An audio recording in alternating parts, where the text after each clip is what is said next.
Hey everybody, and welcome to another RCT2 review. Today we're continuing our series going through the Head-to-Head 10 match parks. If you haven't watched the videos thus far, Head-to-Head 10 is the 10th iteration of the premier RCT contest on New Element, and we are on to round number 2 and match number 1. This is the first park of the two that we're going to look at for this match. This is Sambhava's Rest, done by Jens J, 55%. FK Coastermind 35%, and Hex at 10% of the share. So this one is largely Jens doing this park, and it is a beautiful landscape park. As you might guess from the name, it is sort of a Nepalese, Bhutanese type park with some nice Asian architecture and some really great landscaping. But let's jump into it. So we've got this great gate here at the front that has some crumbling walls here that the guests are getting through to find the lost. I'm gonna find that here a little bit later here, but first we're gonna go through this nice valley with this river running through it. First off, looking at these really great custom bridge things here. This is a track by Ethan. I don't think I've seen this before, so I'm assuming it's new for this, but it was a very nice bridge element here, and looks really good. In my opinion, better than using the mine train, which is typically what you would use for something like this. So lots of great architecture here as we go up the mountain. This is the first we start to encounter some of these mist elements here, which is also ride vehicles. So that's pretty cool. I do like that. And I should point out, by the way, these bridges are ride vehicles, not ride track. It's a very clever way to do that. We also got some yaks here going around at a couple of different spots. So that's nice and fun. I do love kind of the liveliness of the landscaping here and just the natural kind of gravel walkways and sandy kind of paths, and then this kind of nice overgrown, just very pleasant landscape throughout the whole area. And then we also have some of these caves down below, and if we spin around we can see there's some expeditions going through these caves, theoretically, to find the lost city here. Also, too, these prayer flags, which I think is a nice little touch as well. Here's some guests going towards these somewhat ominous looking eyes here as we continue along through. Also, it's maybe a little bit concerning here that there's some sort of red painted people on the walls. I don't know if that's blood or not, but if we do look at this side, we have this guy over here who's having a bad time because he is falling to his death, which is be a shame for him. But as we move along here, we get to the actual big reveal where we have the clouds and the mist that's slowly parting for us to go see this, I guess, hidden lost city. I love the way that the coaster does come up and over top of the mist. So when you first go over here, you kind of have that like pieces kind of popping up and over. It makes it feel like there's kind of sticking your head into the clouds, I guess, on the coaster, which is kind of a neat experience, I would think. And it also gives you this sort of sense of, okay, let's see what else is here as the mist disappears and we can see the park itself. Get a couple of the buildings also poking up through, which is kind of neat. So this is another great use of a plug-in. Very kind of cool design for that kind of thing. I still don't really understand how the plugins work, to be honest, but I am not super computer savvy, so that is not my thing to figure out.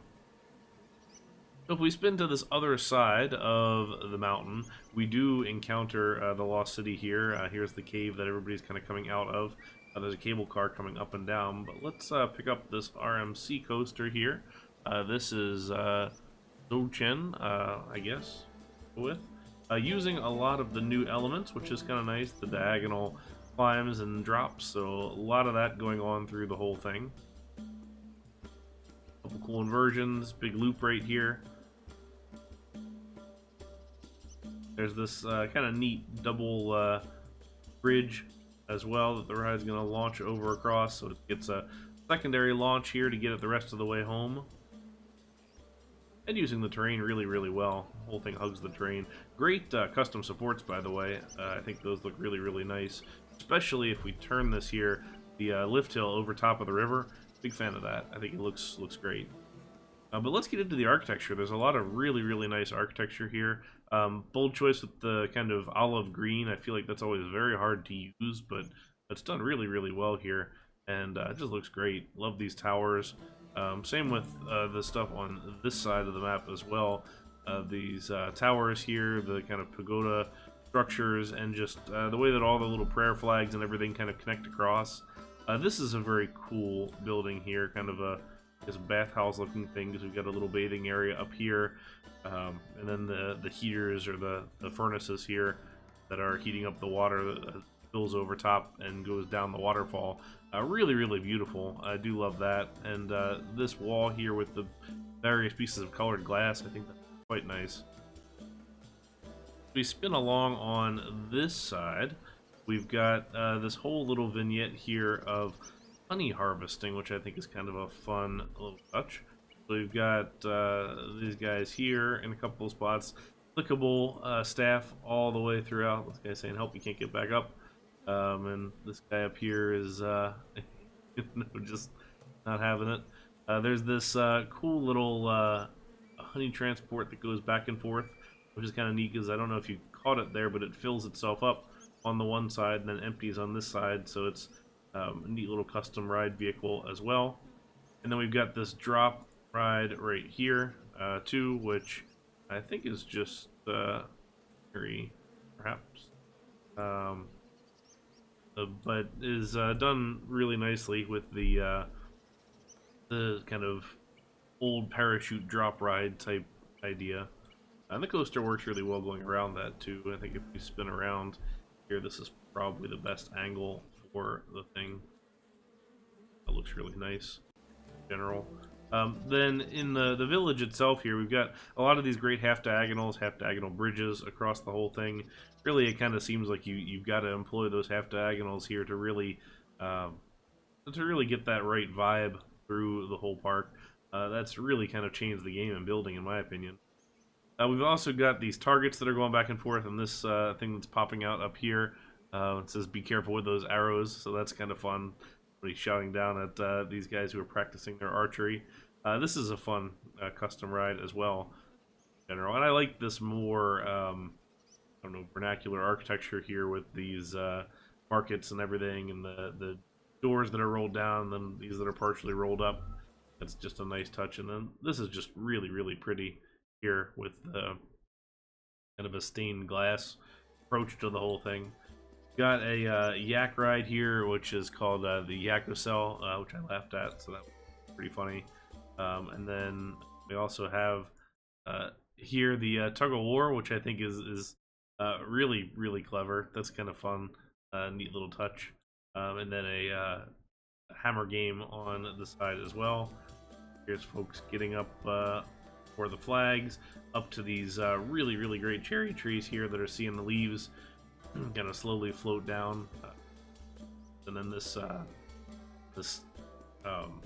pagoda up here on the precipice that is kind of hanging out sort of precariously on top there. Just looks really, really nice.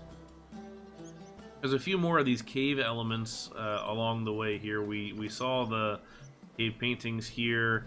There's a camping scene going on right here, and then on this side there's some production as well. So there's some production going on right here, and all these different ones are clickable with the different I guess stained glass going on being made.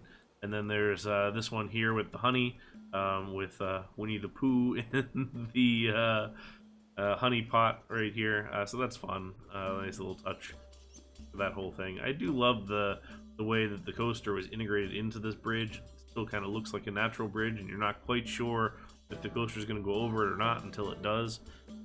It's always kind of fun when you get surprised by where the ride goes. A little maze right here as well. I'm not going to even try to pronounce it, but good use of the maze. I feel like that's always sort of one of those underrated rides that can really fill a space and make it look very nice, especially when you add scenery like these pieces of rock coming up and over. So you've got this sort of indoor-outdoor thing going on with the maze because of the scenery. Here we check our box for curved stairs. So that's, I think every park so far in the game, or in the competition, has used the curved stairs. Definitely really continuing that trend, too, of using a lot of those new pieces. Love the scene here of the meditation going on, and then up to a little shrine up here as well. Lots of just little pathways and things to kind of follow around and see. I don't think OSHA would like these walkways without any railings, but we're just going to hope guests don't slip and it will be all good. But there's a lot going on here just from an architecture standpoint and from a landscape standpoint. I think they're really blended well together. I do think these fish rock pieces are really kind of the best ones right now for doing really intricate rock work, and they turned out really, really nice without looking super repetitive, which is kind of hard sometimes, I think. Also got the nice edge detailing here. I think I did comment in the head-to-head 9 reviews that I did that I wasn't a huge fan of this, and I think it's slowly growing on me a little bit. I like when it's a little more subtle like this, but it is nice to see that transition from light to dark all the way down. Here's one last little scene here with some fabrics as the coaster comes through there into the station, so that's kind of a fun little touch as well. So there's a lot more to look at, a lot of little details, and you should definitely download this park and check it out. I'll provide a link to the download in the description. You do need Open RCT2 and the most recent version of it to view the park, so got the new coaster pieces and everything. I'll also provide a link to that. So that's it for today's episode. Tune in next 2 days later here for the next park review, which will be the opposing park to this one. So until next time, thank you all very much for watching, and we'll see you later.